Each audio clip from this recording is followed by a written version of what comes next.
कहना चाहूँगी कि अगर मुझ जैसी अंडरडॉग, एक अनजान सा चेहरा इतने आगे आ सकती है, तो हिंदुस्तान के हर एक व्यक्ति में ये काबिलियत है कि वो ज़िंदगी में बहुत आगे जा सकता है।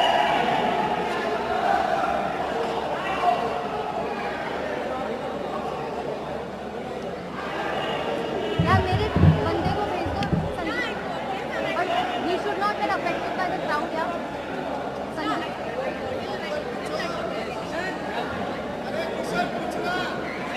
मेरे को टिश्यू दे दो ना।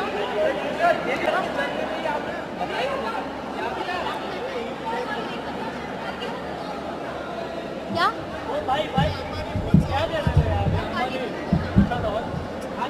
पूजा मैम का हाथ?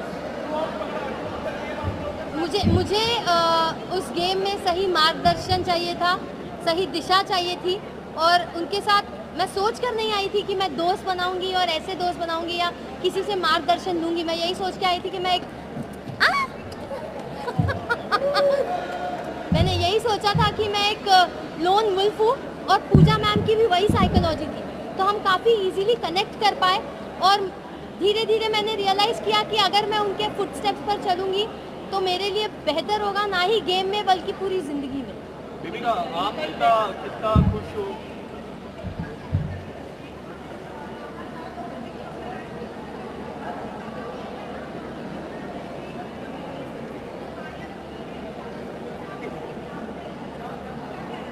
जी नहीं, मैंने ऐसा कोई स्टेटमेंट नहीं दिया था, बल्कि दूसरे कंटेस्टेंट्स ने मुझे शेम करने के लिए, मुझे इंसल्ट करने के लिए ये स्टेटमेंट्स दिए थे।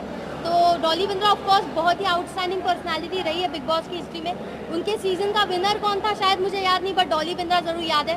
तो मैं ये नहीं कहूँगी कि मैंने ऐसी कोई स्टेटमेंट पास की थी या मेरे माइंड में था, बट हाँ, दूसरे कंटेस्टेंट्स ने मुझे शेम करने के इंटेंशन से छेड़ना शुरू कर दिया था और नाम लेना शुरू कर दिया था। But I have immense respect for the seniors of the show और जो भी एक्स कंटेस्टेंट्स रहे, तो मैंने ऐसी कोई स्टेटमेंट पास नहीं। दीपिका, अभिषेक की जर्नी को काफ़ी क्लोजली आपने देखा है, क्या आपको लगता है वो एज अ विनर, अगर एल्विश नहीं आते, कभी भी वाइल्ड कार्ड नहीं होती, तो वो as a winner perfect candidate थे? आपको लगता है ये?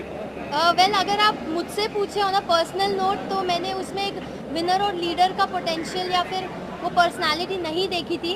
लेकिन अगर एल्विश एंटर नहीं करता, by public support and fan base वो ज़रूर जीतता।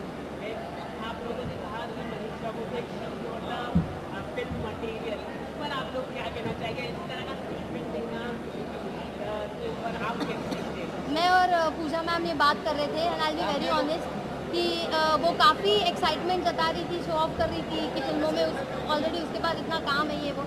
बट पूजा मैम ने कहा कि she is not a heroine material, and I totally agree with that, because जो ह्यूमिलिटी और डाउन टू अर्थ नेचर और प्रोफेशनलिज्म इंसान में होना चाहिए, वो हमें उसमें नहीं दिखा। तो मुझे भी पर्सनली नहीं लगा। लेकिन आपने पूरी तरह से अगर आपने अभिषेक को बोला कि हुआ जितनी जो पर्सनालिटी और आपकी एल्विश जीतने वाला है उससे पता चल रहा था, जिसके कारण वो कहीं ना कहीं अंदर से खुद को प्रॉब्लम में डाल रहा था, वो हमें दिखा, और इसके लिए जो बीमार भी पड़ गए। जी, क्या कहना चाहेंगे इसको लेके? एल्विश को लेके अभिषेक काफी पर्सनालिटी मनीषा भी थी। जी जी बिल्कुल। क्या कहना चाहेंगे? मैं यही कहना चाहूँगी कि शो की शुरुआत से अभी देखिए, मैं फेस रीडर हूँ, इंसान का चेहरा देखती हूँ और समझ जाती हूँ उसके मन में क्या चल रहा है या वो कैसी पर्सनालिटी है। तो अभिषेक में बहुत जुनून है जीतने का, और अपना बेस्ट भी दे देता है। कभी कभार अपने मॉरल्स पूरे साइड में कर देता है, बट अपने आप को आगे थ्रो करता है और अपने आप को ऑलरेडी एक विनर परसीव करता है। मैं भी अपने आप को ऑलरेडी एक विनर परसीव करके उस घर में गई थी, तो वहाँ मैं उससे बहुत कनेक्ट करती हूँ और उसकी बहुत रिस्पेक्ट करती हूँ। बट जी हाँ, पूजा मैम और मुझ में एक इंट्यूजन है, हम सेंस कर लेते हैं, हम इंसान को जल्दी परख लेते हैं बड़ी आसानी से। और एल्विश को बस मैंने स्क्रीन पे एक टास्क में देखा था, वो घर में आया नहीं था, और मैंने कहा था ये इंसान मुझे घर में चाहिए। तो मैंने आपको क्या लगता है एल्विश के?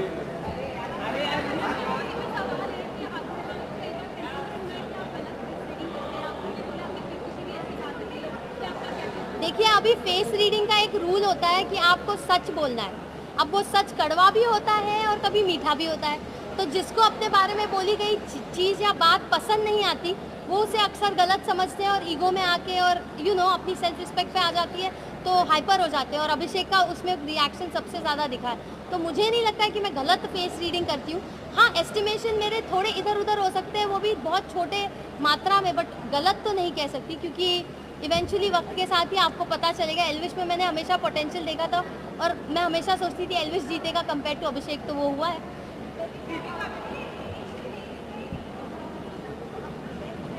जी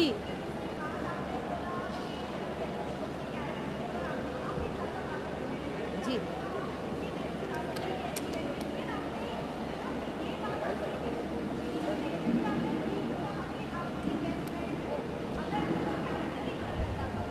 देखिए, वो पर्सनली अगर लड़कों के साथ ज़्यादा सपोर्टिवली घुलती मिलती है तो इनिशियल डेज में मेरा राइट नहीं होता है कि मैं उसे जज करूँ या उस पर क्वेश्चन करूँ।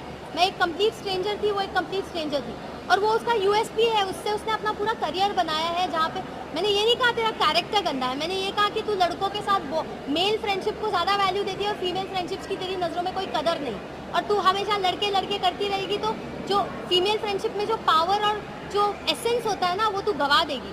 तो उसने अपने कैरेक्टर पे ले लिया, तू लड़का लड़का कैसे बोल रही है। तो मेरा कभी वर्ड ये नहीं था कि तेरा कैरेक्टर गंदा है, मैंने यही कहा था कि फीमेल फ्रेंडशिप्स की वैल्यू करो। मैंने ज़िंदगी भर वैल्यू की है, मेरी ज़्यादातर फ्रेंड्स फीमेल्स रही है और बिलीव मी वो आपको लाइफ में जहाँ ले जाएगी, जिस दिशा में ले जाएगी, आप आगे बहुत जाओगे। तो वही मैं समझा रही थी। तो इनिशियली जब मैं उससे मिली थी मुझे एक नेक दिल अच्छी लड़की दिखी थी उसमें, बट इवेंचुअली जब उसने मौका परस्त होकर अपनी दोस्ती बदलना शुरू किया और मुझे लिटरली डिस्कार्ड करना शुरू किया, तब मुझे रियलाइज़ हुआ कि उसने अपना गेम शुरू कर दिया है। और पहले हफ्ते में उसके मुंह पे मैंने किचन में बोला था गेम शुरू हो गया क्या तेरा, उस पर वो बहुत चिढ़ गई थी। तो जब जब मुझे जो चीज़ सेंस हुई मैंने मुंहफट होकर बोला है, कुछ मन में नहीं रखा है।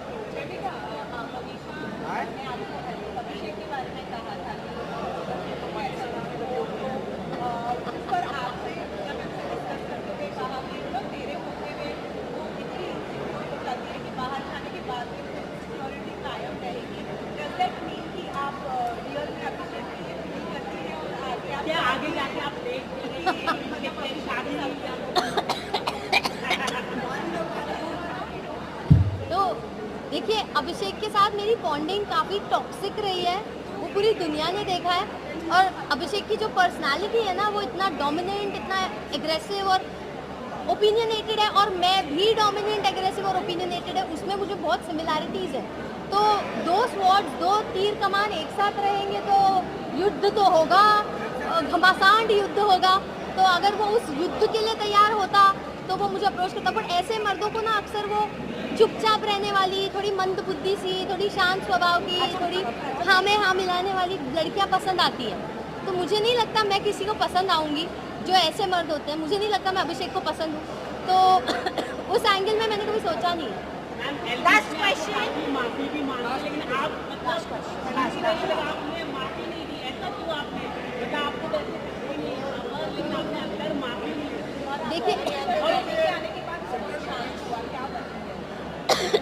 देखिए एल्विस ने पहली बार में ही मुझे देख के कहा था ये ढीठ है। तो अगर मैंने एल्विस को परखा था, उसने भी मुझे कहीं परखा था कि मैं ढीठ हूँ। तो उसने काफ़ी हद तक माफ़ी मांगी थी, लेकिन प्रॉब्लम ये थी ना, जब मैं किसी का बर्ताव दोहराते हुए देखती हूँ तो मुझे वो गलती नहीं, मुझे वो उनकी आदत या फितरत नज़र आती है। और एल्विस का वही रूप अविनाश के सामने भी बार बार निकल के आ रहा था झगड़ों में। तो वहाँ पे मेरा एक सेंस ऑफ गार्ड ऊपर हो गया और ट्रस्ट इश्यूज बिल्ड हो रहे थे। बट सलमान सर ने जब हमें समझाया, मैं सलमान सर की सुनती थी, मेरे डैड की और पूजा मैम की, तो सर ने बहुत ही अहम बात बोली कि बेबिका को इतनी गलतियों के लिए सबने माफ़ किया, बट उसकी अकड़ देखो, वो किसी को माफ़ नहीं करती। वो बात मुझे दिल पे हिट हो गई और मैंने रियलाइज़ किया हाँ, इस घर में मैंने क्या कुछ किया है, किसी का दिल तोड़ा है, किसी को मुंहफट होके बहुत कुछ बोला है, मेरी ज़बान को कैची माना जाता था घर में। तो सच में लोगों ने मुझे माफ़ किया, बट मैं जब किसी को माफ़ करने पे उतर रही हूँ तो मुझ में क्यों इतना ढीठपन आ रहा है। तो सर ने बहुत ऑन पॉइंट बात बोली और वो सीधा मुझे दिल पर रियलाइज़ हुई।